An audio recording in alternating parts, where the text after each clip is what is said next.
vorrei che Padova sia stata scelta dal viaggio della fiaccola olimpica. Il giorno 21 sarà un avvenimento veramente importante. Abbiamo scelto, chiaramente ha chiesto di disponibilità, perché ha scelto a 3 personaggi importanti: il professoressa Benini, l'ospite pediatrico, a Rossano Gattarossa, che rappresenta lo sport in maniera totale, penso, dopo l'esperienza avuta sulle Olimpiadi, e la professoressa, la nostra lettrice Mappelli, che rappresenta l'università. Tutto pronto per il passaggio della fiamma olimpica a Padova con i 28 tedofori che in città porteranno il fuoco, simbolo delle Olimpiadi. Percorso, diciamo che entreremo da Corso Milano, attraverseremo il centro, passeremo per il Palazzo della Ragione, passeremo per le Riviere, arriveremo alla Basilica di Sant'Antonio, torneremo indietro via Belludi e entrerò in Prato della Valle. Un'ora e un quarto di percorso. Una festa che culminerà con l'arrivo in Prato della Valle, previsto verso le 19:30 di mercoledì 21 gennaio, in una città dove per un'ora e mezza saranno possibili alcuni rallentamenti, con il comune che invita ad aprire il cuore a una grande festa.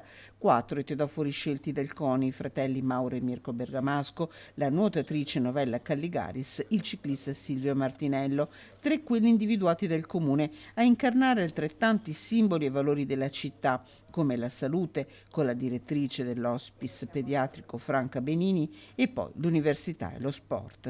La fiaccola olimpica non solo annuncia l'arrivo delle imminenti Olimpiadi Milano-Cortina, ma la fiaccola olimpica porta con sé dei valori veramente importanti, che sono i valori di solidarietà, di pace, di rispetto dei diritti umani e di speranza. E dobbiamo essere anche molto bravi nel cercare di approfittare di tutto quel post giochi, ci può essere inteso come strutture, ma soprattutto come la sensibilità, la sensibilizzazione delle persone per capire quanto importante sia far fare dello sport. Già nel 2006 a Torino Rossano Galtarossa fu tedoforo, ma a Padova il 6 volte olimpionico indosserà tutto l'amore per la sua città e per la regione che ospita le Olimpiadi invernali Milano-Cortina 2026.